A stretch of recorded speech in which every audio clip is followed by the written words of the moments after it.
Hello bachcho, let's see this question. The question says that which of these is an explanation of why a population can fluctuate once it has reached the carrying capacity?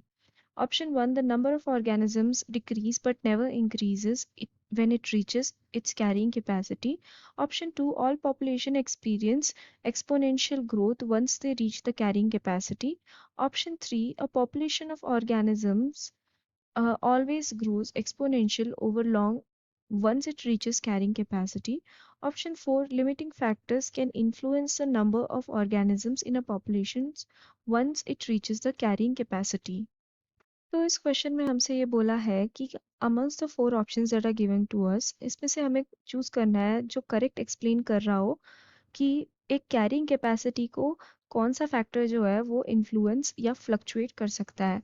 तो इस question में जो की concept है वो है regarding the factors that fluctuate carrying capacity of a population. Okay, तो सबसे पहले तो हम देख लेंगे what is the meaning of carrying capacity.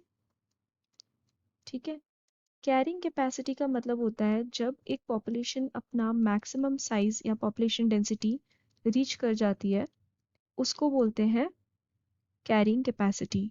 ठीक है, मैक्सिमम साइज रीच करने को बोलते हैं कैरिंग कैपेसिटी। और इसमें क्या होता है, इक्विलिब्रियम हो जाता है।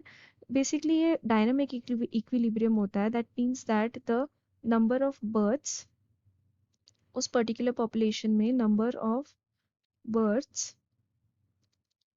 और नंबर ऑफ डेथ्स जो है वो इक्वल रहते हैं। इसके कारण क्या होता है, एक डायनामिक इक्विलिब्रियम एस्टैब्लिश हो जाता है इन दैट पर्टिकुलर पॉपुलेशन। और इसी को हम बोलते हैं कैरिंग कैपेसिटी। ठीक है, मैक्सिमम साइज रीच करने को।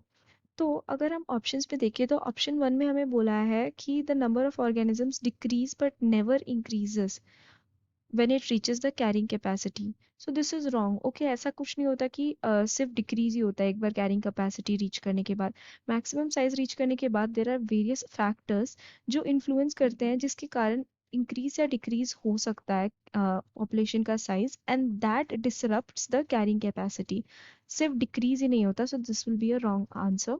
ऑप्शन 2 में बोला है all population experience exponential growth once they reach the carrying capacity, which is wrong. Okay, population जो है एक्सपोनेंशियल ग्रोथ कैरिंग कैपेसिटी पहुंचने से पहले एक्सपीरियंस करता है। अगर मैं ये एक्सपोनेंशियल ग्रोथ या पॉपुलेशन ग्रोथ का कर्व बनाऊं तो वो कुछ ऐसा होता है। पहले लैग फेज आता है, फिर एक एक्सपोनेंशियल ग्रोथ, एंड फिर स्टेशनरी हो जाता है। ठीक है, this is called the population growth rate curve. ठीक है, तो यहाँ पे एक्सपोनेंशियल ग्रोथ आपको देखने के लिए मिल रहा है। एक्सपोनेंशियल ग्रोथ देखने के लिए मिल रहा है, and this is the stationary phase जहाँ पे कैरिंग कैपेसिटी आ जाती है, यानी कि maximum size of the population reach कर जाता है। तो we can say that this is also wrong statement. Option 4 में बोला है limiting factors can influence the number of organisms in a population once it reaches the carrying capacity. तो यहाँ पे बात की गई है लिमिटिंग फैक्टर्स की। अब लिमिटिंग फैक्टर्स क्या क्या हो सकते हैं? ठीक है, limiting factors can be anything such as resources. ठीक है, समझ लो कि एक जगह पे एक पर्टिकुलर पॉपुलेशन में रिसोर्सेज की कमी हो गई, या फिर लिमिटिंग रिसोर्सेज वहां पे प्रेजेंट है। या रिसोर्स समझ लो, फॉर एग्जांपल हम फूड ले लेते हैं तो फूड लिमिटेड है वहां पे। तो क्या होता है कि मैक्सिमम साइज तो रीच हो गया, लेकिन because of the competition between the organisms present in that population वो क्या हो रहा है कि धीरे धीरे इंस्टेड ऑफ बर्थ रेट ज्यादा होने के डेथ रेट्स जो है वो ज्यादा हो रहे हैं। ठीक है, डेथ रेट्स ज्यादा हो जाएंगे तो carrying capacity will get disrupted, right? तो we can say that this is the factor because of which carrying capacity of a population can get influenced after once it is reached. So we can say that the answer for this question will be option 4. So I hope you have understood it well. Best of luck.